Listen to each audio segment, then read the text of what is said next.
Welcome back, fellow armchair generals. This is Gamer1745 here with my continuing playthrough of Hearts of Iron 4 with Black Ice, the really great mod.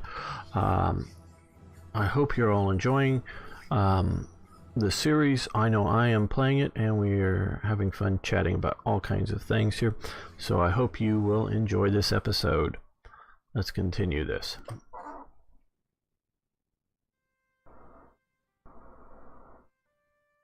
Well, the U.S. Yeah, okay.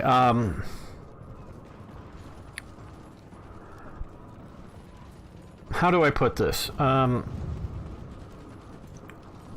The U.S. Army doesn't understand some things, and I don't mean that there isn't somebody within the U.S. Army that doesn't understand it. I'm talking about the institution as a whole. And then you have another group of people called the U.S. State Department, and they have their own agenda. Sorry about that. They have their own agendas, and they sort of, both of those together, really screwed up Afghanistan. They want to come in, defeat the Taliban, which basically more or less they did. It didn't all go bye-bye, but they basically, Taliban was controlling about 80% of Pakistani territory, and they go down to controlling about, at best, 10% of the actual controlling the territory. A lot of them sort of melted into the, to the woodwork, disappeared, and didn't do too much. And so the U.S. wanted to create a modern state of Afghanistan and have a a modern democracy, and we're going to let the the Afghanistan people decide what their leaders are going to be like, and do all this kind of stuff. And that's the stupidest idea in the world. Just the stupidest idea in the world, because it's a very tribal organization that's very polarized, supporting what tribes and all of that kind of stuff. Most people in Afghanistan don't think of themselves as Afghani. They think of themselves as members of whatever tribe. So they didn't do that well. What they should have done and unfortunately, they took out Massoud. He was a great leader. They did that the day before, or the 2 days before the attack on 9/11. The terrorists did. Specifically planned, is coordinated with the 9/11 attacks. But the U.S. should have picked and found some reasonably good leaders for the central government and backed them, and then go around in different regions of Afghanistan, pick local leaders who are reasonably effective and who would be willing to work with the U.S. and back them against their neighbors. And so that it's sort of like, oh, you're having trouble with these other people over there? Okay, we'll go kill them for you. And use U.S. forces to go in and win a lot of little local wars. Find clients locally and back them. And if those clients turn out to not being on the right agenda, we turn on them and make them go, you shouldn't have done it. You did something wrong, whether it's support the Taliban or do something else. Go in and pick sides, pick winners, and do it. That could have won. Also, the U.S. doesn't really understand insurgencies well, or how to counter insurgencies well. They often don't understand. It's not necessarily the tactics. And they've gotten a lot better since Vietnam, and nowadays we own the night. America owns the night around the world. With our night vision that's spread out, it's no longer the bad guys that are safe at night. We're safe at night. We can go out and walk around the world at night and see as if it were like the daylight. And most of the, different parts, different bad guys, they can get a few night vision stuff, most assuredly, but it can't be white. And I'm sort of ignoring the chat. I'll get back to you in a minute. The U.S. owns the night, so we can, deal with a lot of stuff. So the U.S. needs to pick sides. That's, again, while there's a problem in Iraq is similar. We started to do the bad stuff. We then started to pick winners, and even none of that went well. And that's a lot of the U.S. State Department's fault. And I get back to the motivation. The U.S. Army and the U.S. State Department doesn't understand why people fight wars, or at least not why everyone fights wars. And you have to understand their motivations. Once you do, then you can better understand how to defeat them. And the U.S. has just been unwilling to do it, and so it doesn't do well. Now you say we would lose Afghanistan if we go after Pakistan. Yeah, we might.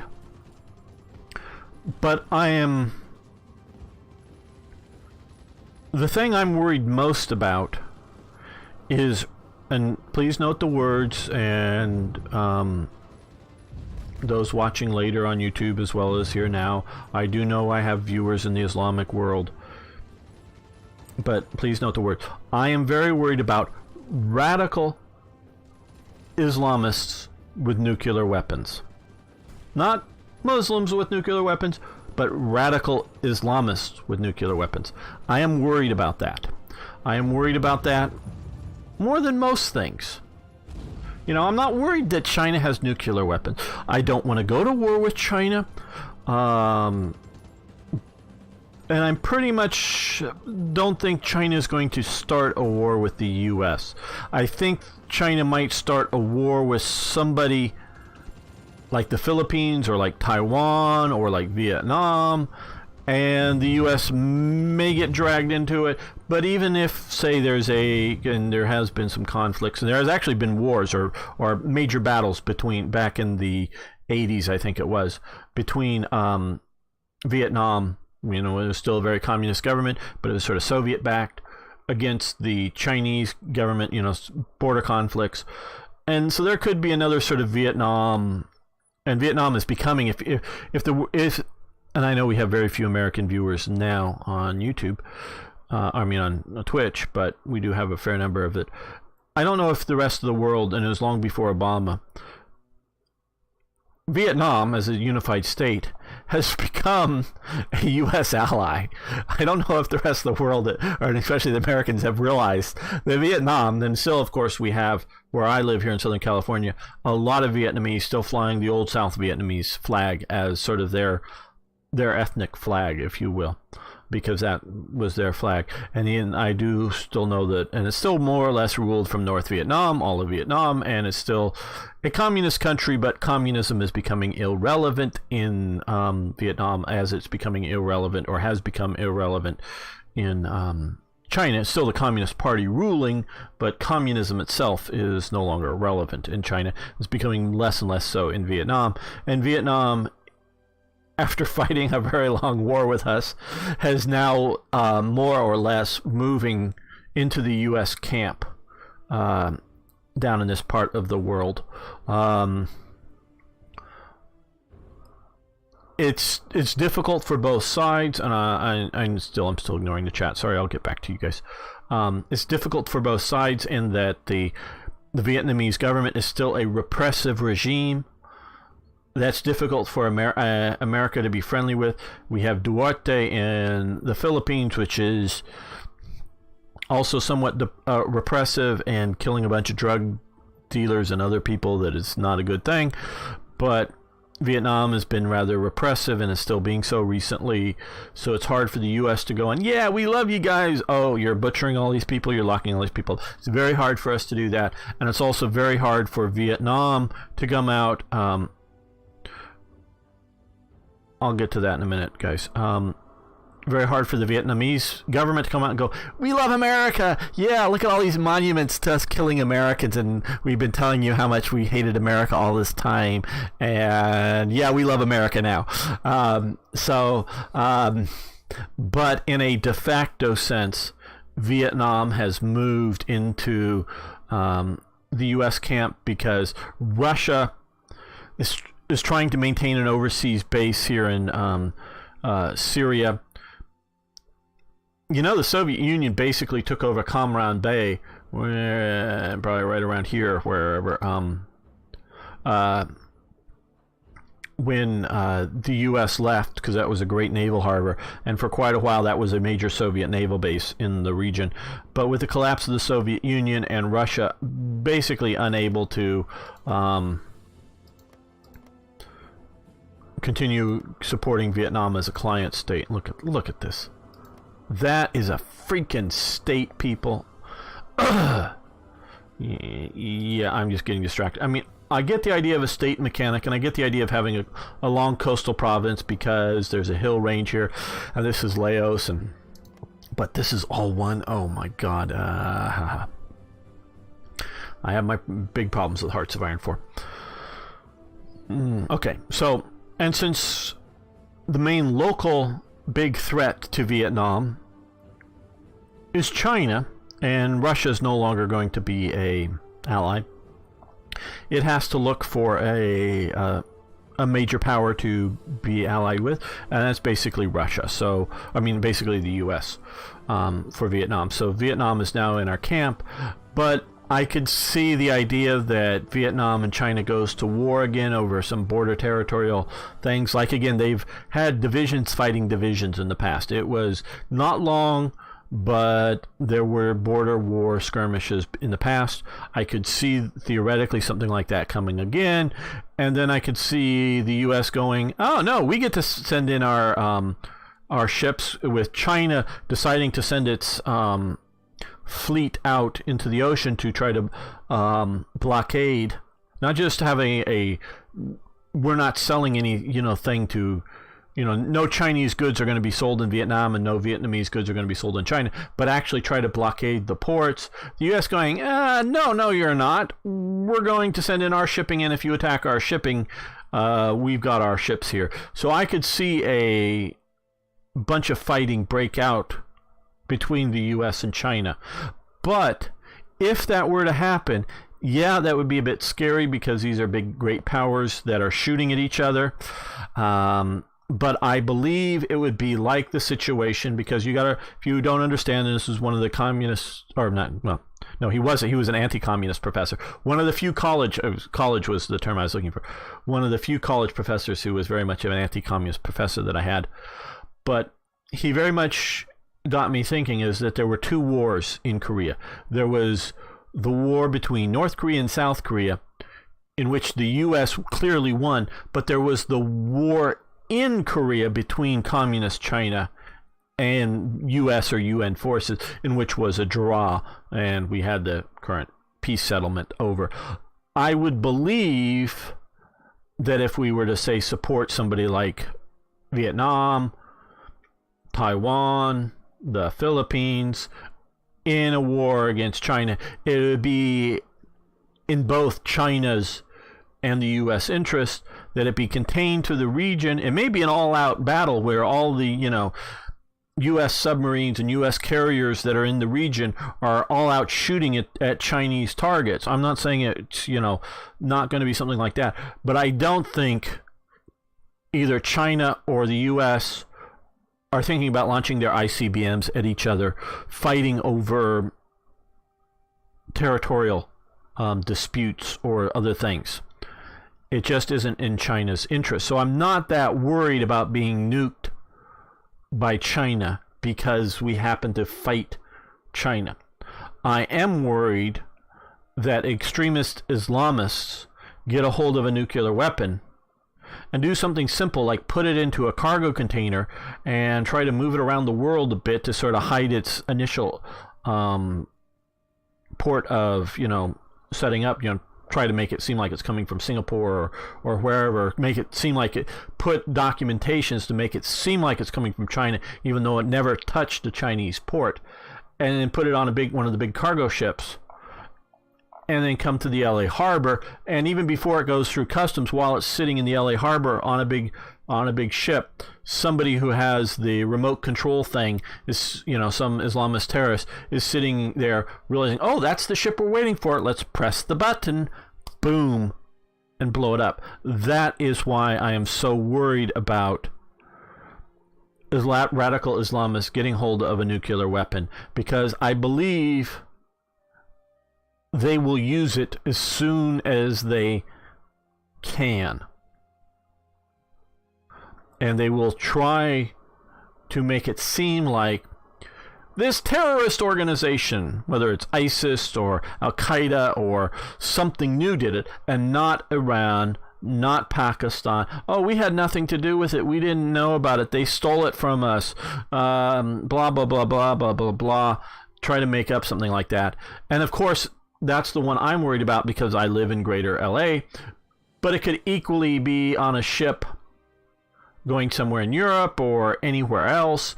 And of course, Pakistan, I don't think has missiles that could reach Europe or wherever, but they could be built and do so. Now I'm going to go back up the chat. Sorry, people watching on YouTube. I do want to address at least the few that I was poked on.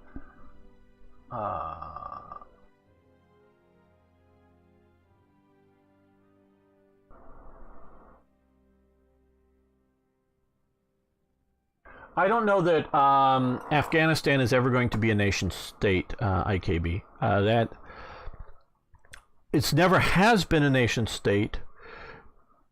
The Soviets wrecked whatever progress that was being made before their invasion. And I know there was resistance to the mildly socialist, Soviet-aligned central government that had fairly full control over Kabul and some of the major trade avenues, shall we say, through Afghanistan. But the great bulk of the Afghanistan wasn't controlled by them. The Soviets invaded and just turned so many people against the Soviets, and that was a mistake. And because of this ongoing war that's been in there since the Soviet invasion, and maybe even before then, it's just not... It's not going to be a nation state. And as we talked last episode, and I was suggesting the idea of Indian troops to be used, not specifically in Afghanistan, but in other parts of the world, you need to recruit local forces, Afghanis, and put them under not local officers, because this is what they tried to do, is they tried to raise up an Afghan national army, as well as trying to raise other local militia-type forces under their own officers, in the idea that, oh, well, once we get all this organized and worked out, we're going to go home. No, you have your own professional officers that don't need to be U.S.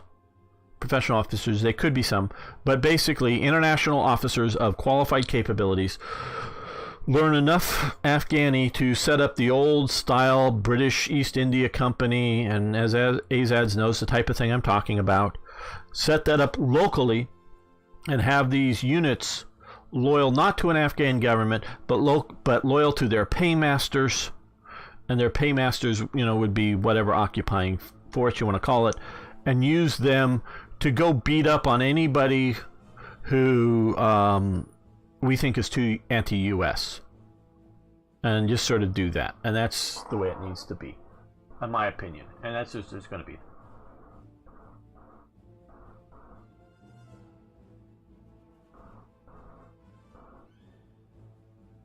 You're right about that, Tibbet. If you start, you particularly like China or Russia or whoever it might be, start a war in the Pacific, you're likely to draw the U.S. in. It's just we have a national interest in the Pacific Ocean.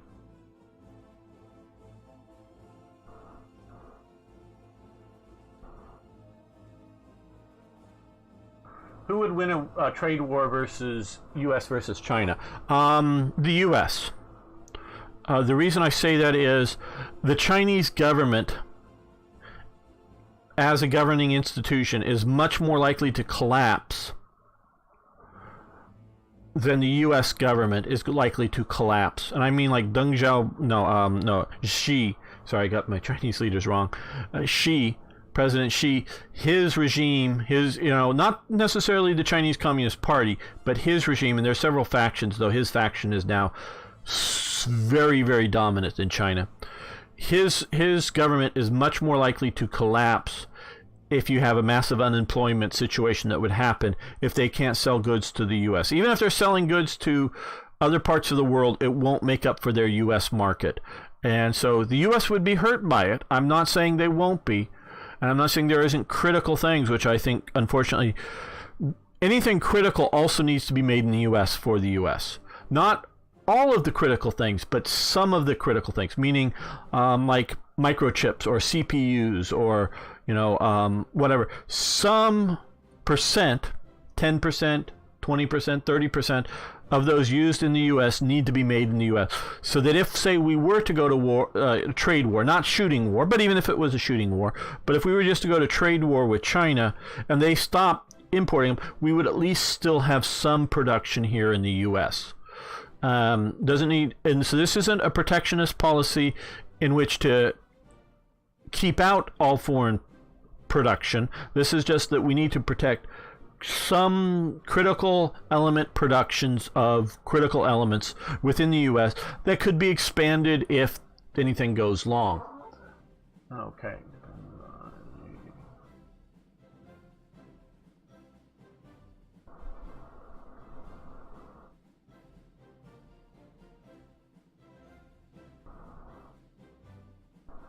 Okay, IKB, you're right about the idea of the outside powers supporting the opposition. That is a major element of things like Vietnam. But the biggest element is in Vietnam, of course, they talked about body counts and how many they're killing.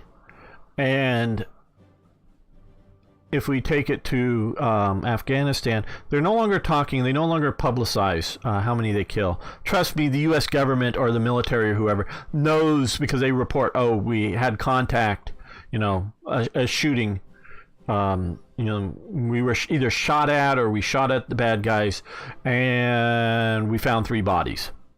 Or whatever, or we saw blood trails bodies being carried away, if they find any. I'm not saying they find, because they may say no known enemy casualties or however they report it. They definitely keep those tracks, but they don't publicize them because they don't want this to be about body count. But see, the military wants to kill its enemies, as opposed to what they should be trying to do is make the population against the Taliban, so that the population so that the U.S. shows up in everybody, and everybody immediately starts pointing at the Taliban guy. Whether they're more afraid of the U.S. than the Taliban, or whether they like the U.S. and hate the Taliban, they don't understand the idea of really hearts and minds warfare that well, and that's sort of their problem. Just trying to scroll through here quickly.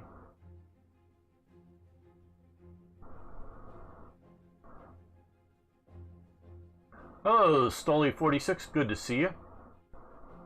Just catching up on us. Yeah, that's under current situations, X's approval rating. But if you go to massive unemployment,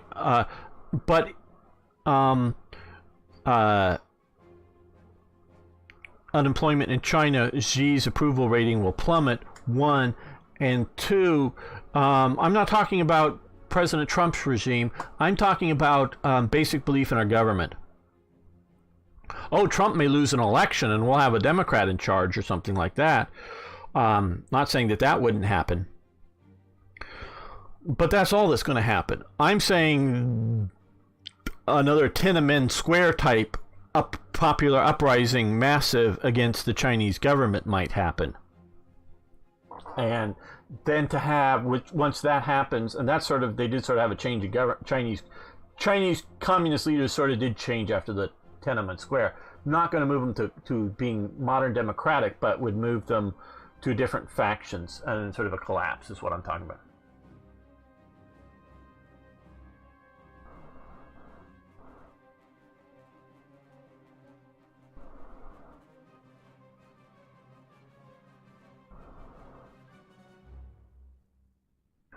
Yeah, I understand what you're saying about Chinese resources, but it needs the marketplace.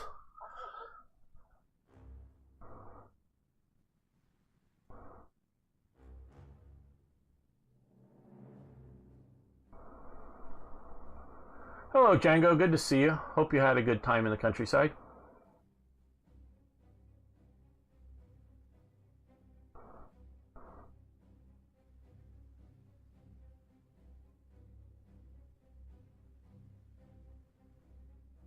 Yes, we are getting better hearts and minds, but part of the problem is hearts and minds in Vietnam are very different than hearts and minds in Afghanistan, and are very different than hearts and minds in Iraq. And so you need to understand why the people fight. In Afghanistan, you had the U.S. coming in, and I remember watching documentaries, and there may be some veterans here from the war, but they come in and they go in, and how can we help you and whatever, and sort of talk to the locals, and then, oh, well, those guys in those other villages, they're the Taliban, you ought to go attack them. And you go to the other village, oh, no, we're not the Taliban, the other guys are the Taliban. Basically, you need to go in and assess the situation in Afghanistan and go, this tribal group is pretty powerful. They're willing to join our side. And you gotta be very cagey about it because you don't trust what they say. You sort of gotta look a little deeper. And then, oh, you mean you're having trouble with these other guys over here being peacefully? Okay, we'll just go kill them for you. And that's what they want. They want to have someone to support them against their enemies. But we want to be the fair arbiter between them. We want to try to create peace as opposed to be victorious to our side. So I think we really didn't quite hit the mark with Afghanistan.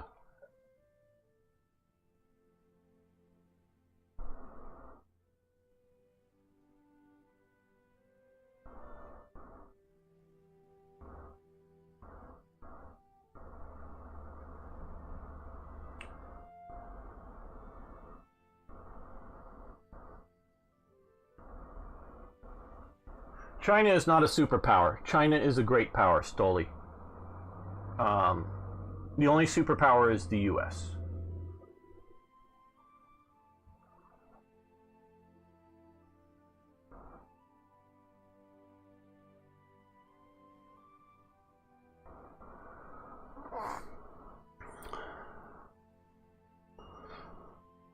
And I have figured out how, and we are doing a little bit of it, but not very much, and we're also doing it very badly and very poorly, how to win the war in Afghanistan.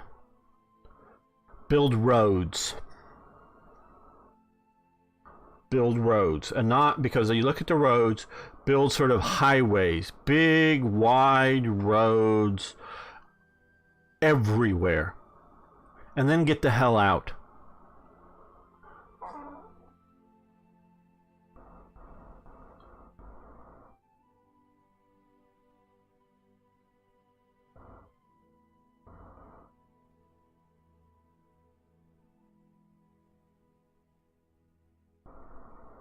Well, see, Iraq is different than Afghanistan.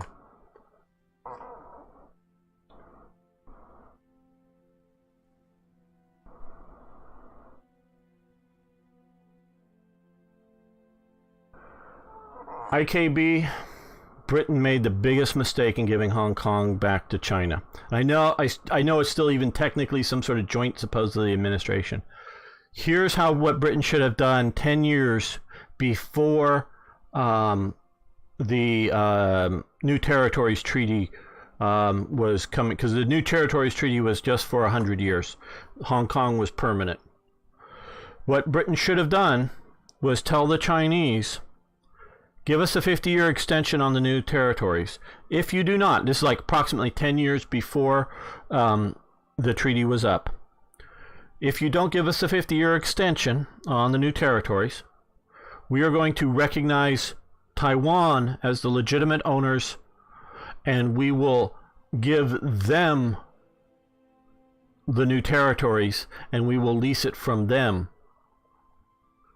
And China would have gone, oh, yeah, we'd rather have you have it than Taiwan has it and recognize it.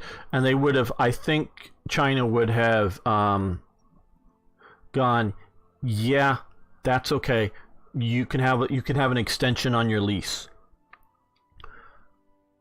in Hong Kong. I think China would have jumped for that if they thought Britain was serious to give the new territories to Taiwan.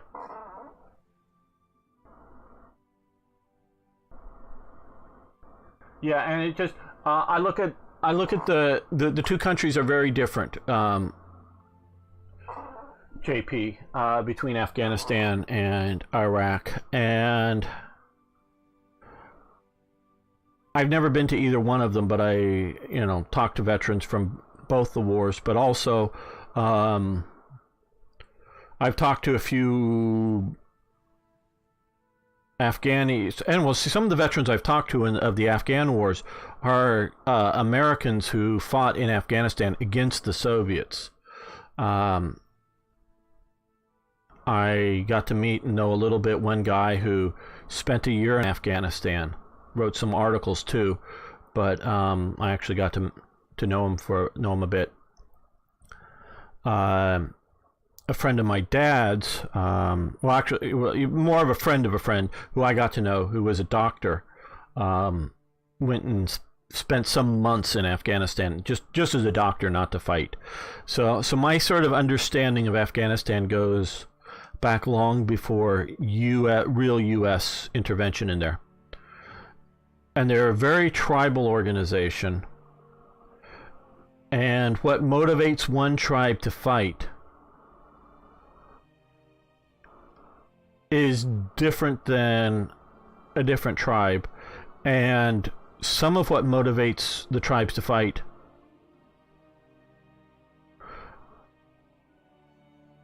is the idea of Afghanistan. They see us trying to support the central government, and they don't like the central government, either because the central government is a different faction than they are, or simply it's the central government because they want a disunited local control. And so those people, even though we may not be shooting at them, we are supporting, in essence, their enemies.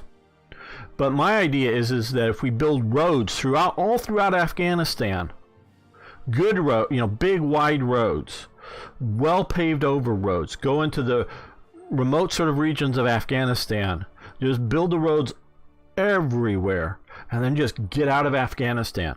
Because if it's easy to travel around Afghanistan, modern culture will penetrate Afghanistan. Afghanistan is only the way it is because of its geography, because it's such isolated groups of people living in isolation and do not have a lot of connection to the outside world. So if you have that, now this may take 20 or 30 years or 40 years or whatever it is, but if you have big wide roads going everywhere, and that's just, it's easy to say, but it's harder to do, obviously. I'm aware of that. But we've been there long enough, and we have built some big roads. I know I've seen some videos, some big roads, just the kind of thing I'm talking about. But I also see a lot of stuff where we're not doing that, where we're going into local villages and trying to build local well systems or water systems or whatever. But no, just go in, and ultimately what I'm talking about is destroying the Afghan culture by pushing in modern culture into Afghanistan. And I think the best way is to do it is through modern roads, and you'll have the outside world coming into Afghanistan.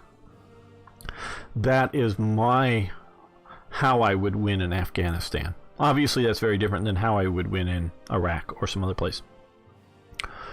If we are not going to maintain an occupation force, but that occupation force should not be primarily U.S. troops. Come on, keep moving, keep moving. I know we've been talking too much and not playing enough.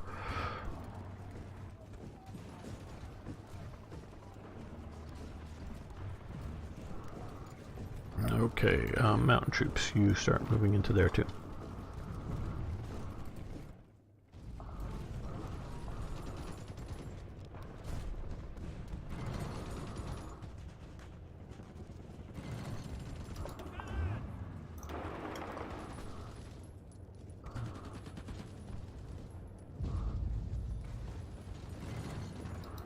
Good, we're across that river and got some level of reinforcement in there.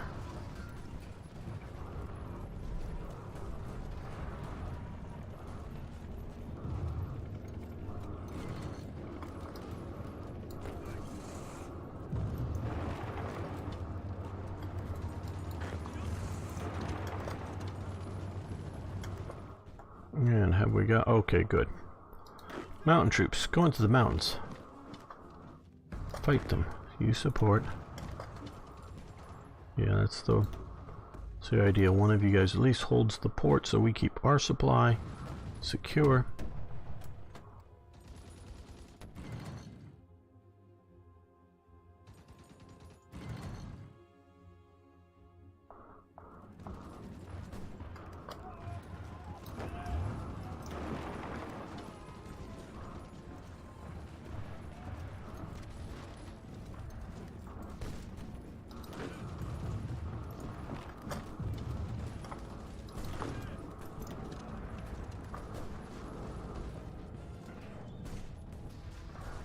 Oh, good. Okay, so they're coming in there. You come up to there.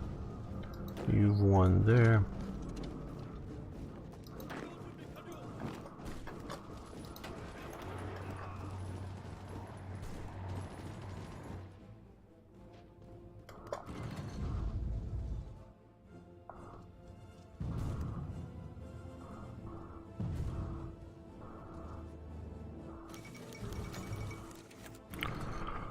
Okay, pause.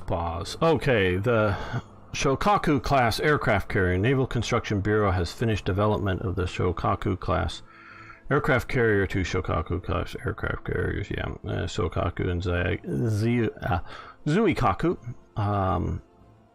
were ordered in 1937 as part of the third. Yeah, obviously we are way behind on that thing, on production development.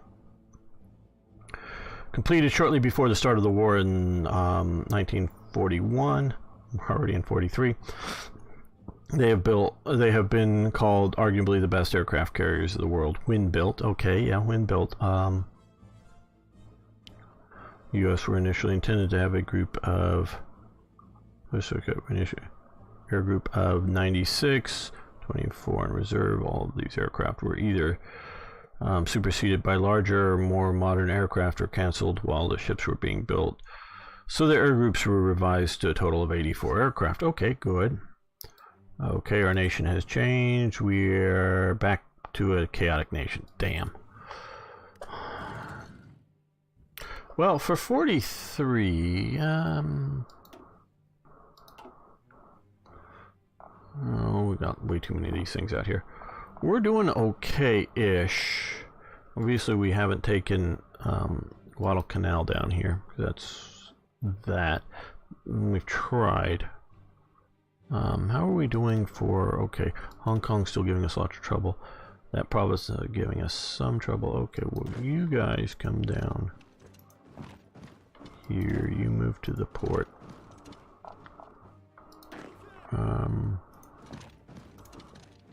No, I'm holding the wrong button down, aren't I? Okay.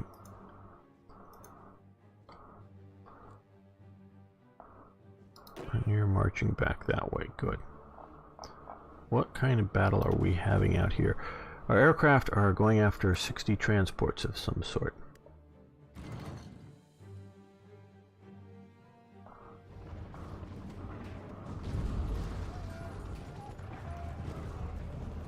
Yeah, manpower has been our massive problem, Django.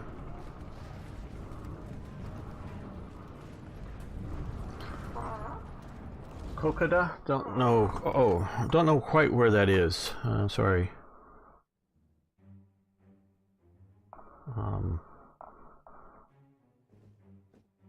Tippett, your geography is...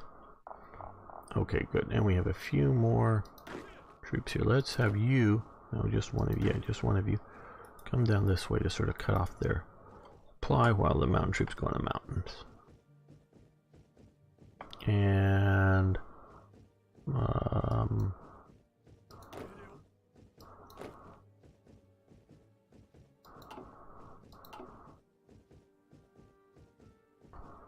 you can go there. Oh, Papua New Guinea. Okay, yeah. Yeah, we're a general mobilization.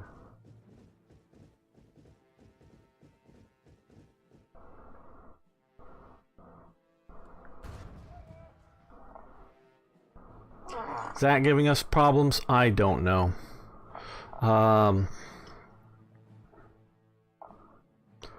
I like all the ICs and the resources, so I don't want to do that yet. And I'm hoping to get manpower from there too. That I'm worried about losing as well. I know we don't get as much from non-core provinces, but we should be getting some. Okay, all of you guys should be coming over here now.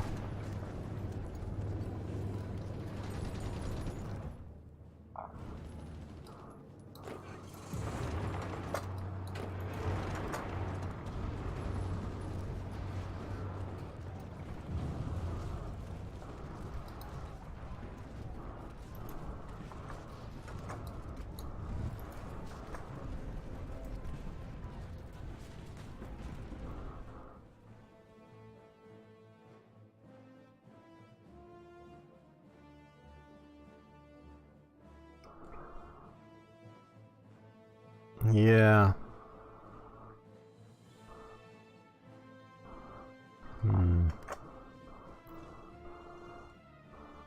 Our war support is super high. We're not stable, but man, people love the war.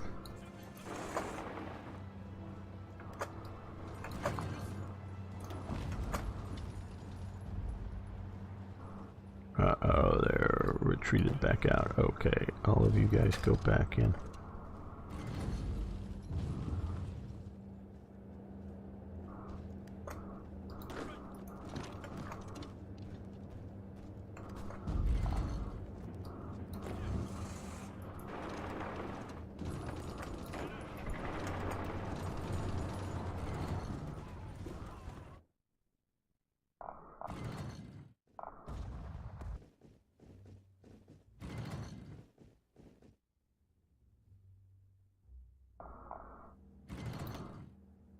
Okay, well, we're sinking some transports there.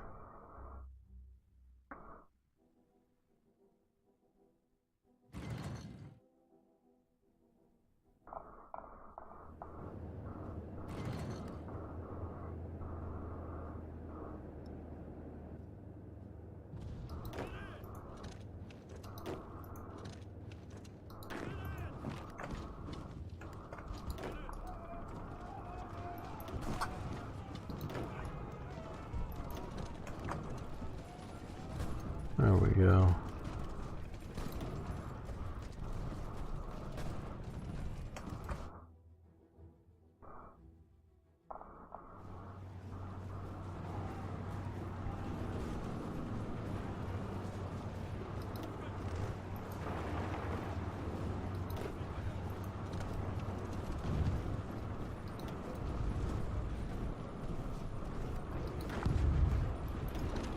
Support that attack.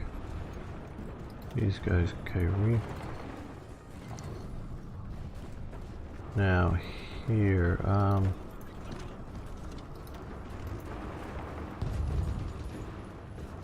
keep them from reinforcing there.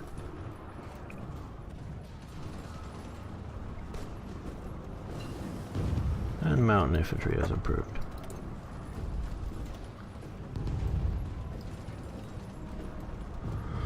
I'm having such trouble with production as it is. No, I want to do something else. Well, let's see if we can help our production along. Okay. We should be doing some of these, I guess.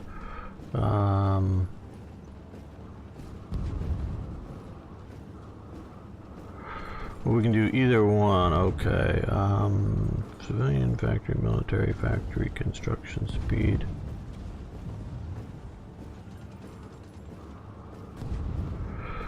Production efficiency, retention, growth. This has a higher cap, that's what I want to do.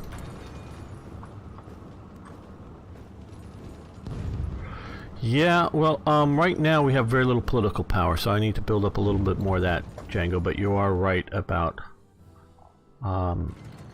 stability-related stuff like that.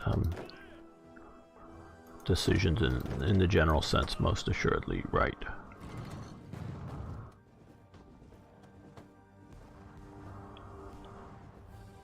Yeah, well, I will. What I'm mainly waiting to do is finish taking Sri Lanka and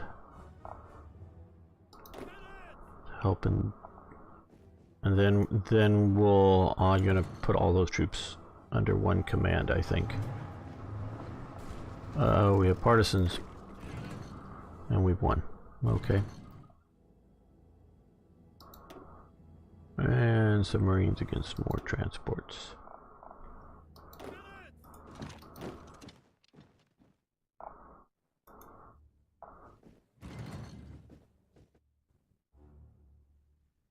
And then yes, I want to come in here.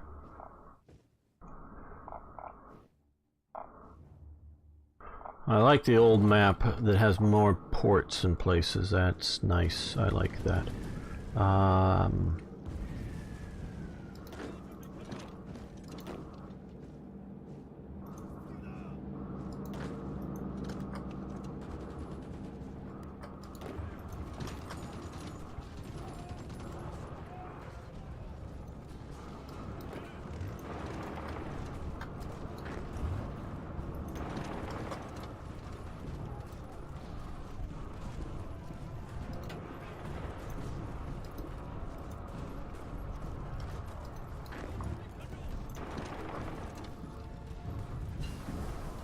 Signal company. Okay, good.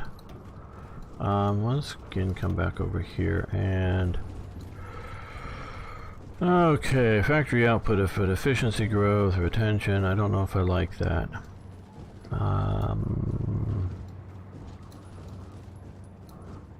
That'll help. Oh, it's research. Damn, my color coordination.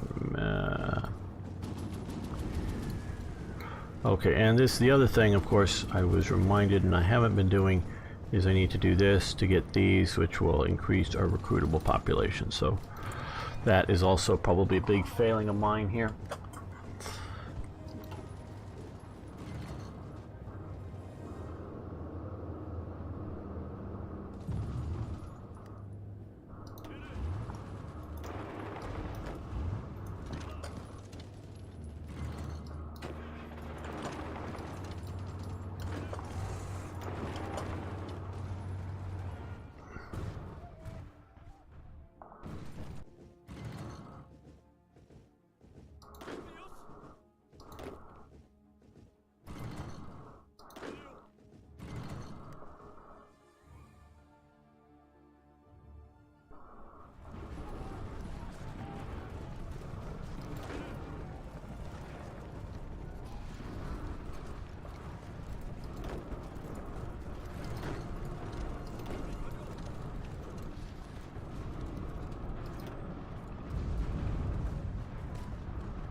Well, let's move these guys up here to hold this province, keep being invaded.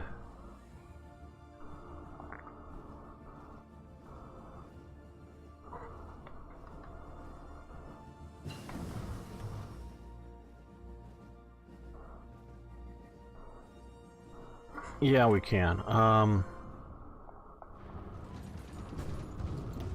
Like here, we can see we've got multiple provinces attacking. We can look at our, we're currently doing rolling barrage and they're doing forward sniper positions. we're getting more press power put on them, but they're just going to hollow us out, and it's hurting our manpower. And I think I'm starting to think more and more that Azads is right about trying to create another front down here. But I need more manpower. That will help.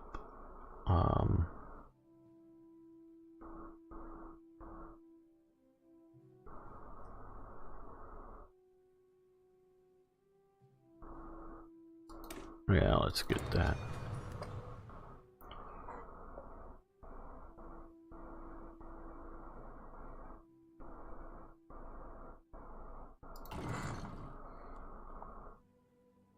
Yeah.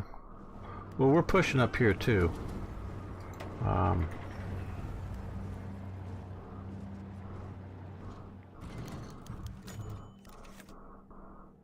Okay, put himself into a bit. Okay, we haven't lost there.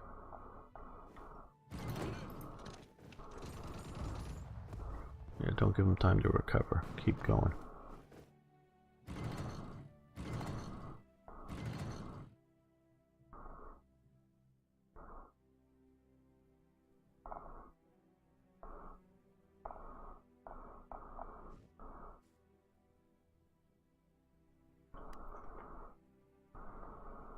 I think these are all just airstrike. There's a... Yeah, these are all basically... What are these? Undamaged type B1s. So those are sub-attacks, okay. Mostly this is air against them. I wonder, May 43, what does the US look like here? Well, what does Europe look like? Well, this is interesting. Here, we haven't looked at this in a while. The US appears to have made a landing up here. The Germans, because I believe it's mostly the Germans, have pushed the Americans all the way down to Toronto, and then the Americans made another invasion landing. The Americans are good with that. Germans are holding there. So the Germans are holding out all right so far.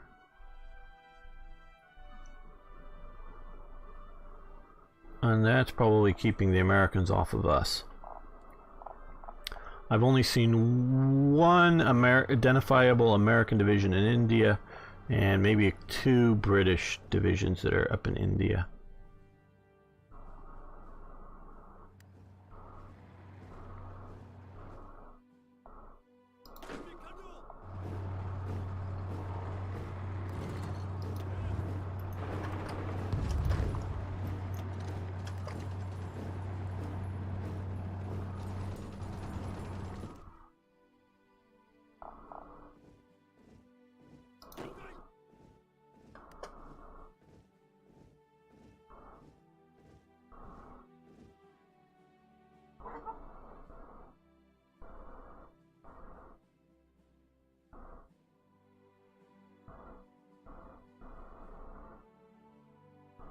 Yeah, I think this is easier, but I'm afraid that if I move too much forces up here, they're just going to simply shift the forces the other way. That's why I'm sort of going with Azad's idea of going after Madras and do an invasion up to there from here once I get this settled down.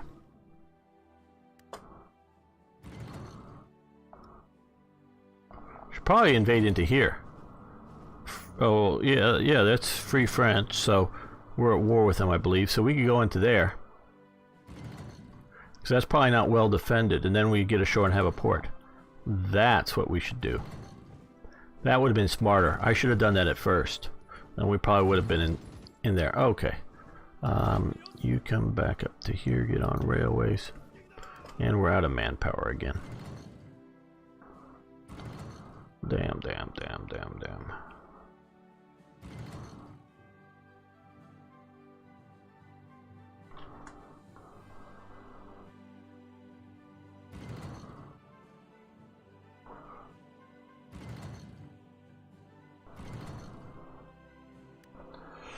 Our recruitment laws. Well, we currently only have 41 political power, so changing stuff is not easy. We have expanded draft. To go to extensive would be hurting us some more. Don't have the power to change that yet. We're there. If we go to the 40 age bracket, we start to have penalties.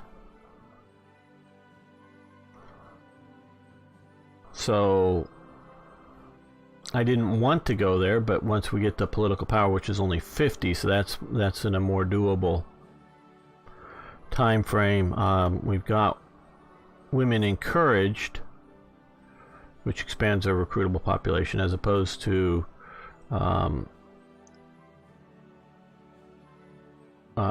women pressed in the service, which starts hurting all kinds of things, including, if you see, you know, political power gain goes down and other things, so that really starts to hurt us. Foreign conscription, we are conscripting that, which has got to be helping. I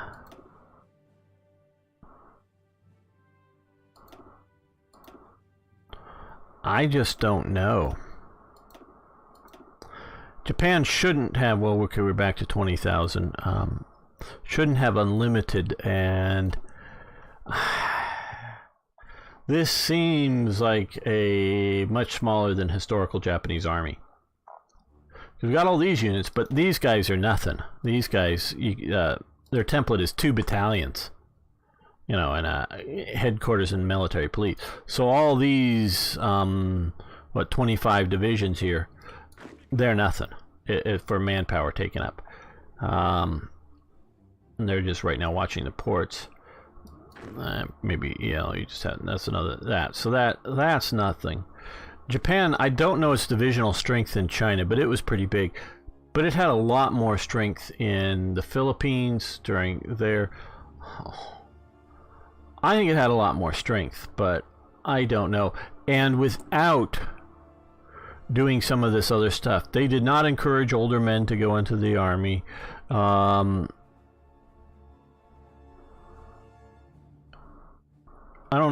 Towards the end, they did start encouraging women more into some of the factories. They didn't do any foreign conscription. Well, I take that back. There was sort of the Chinese armies that they had that were puppet armies, I guess.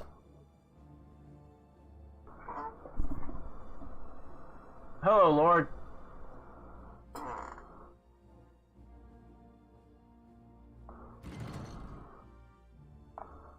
So we need to finish taking... Okay, you're almost there, so you get... Oh, and you can move via railway. And you can move via railway. Okay. You're transferring over to him. You're transferring over to him. Yeah, okay.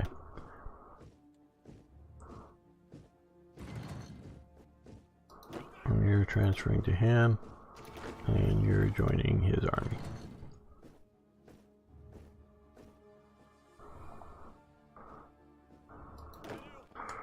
Okay.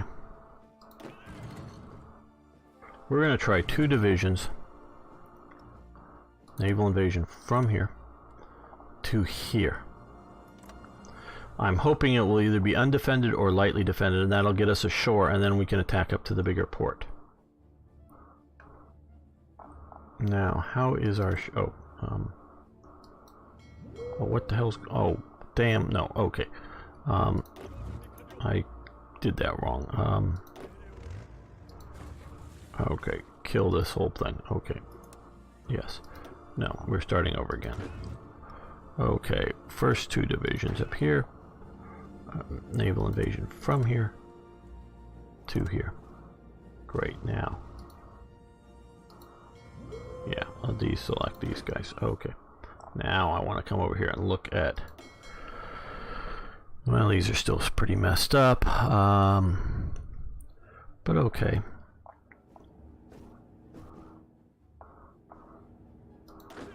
Now, how long until...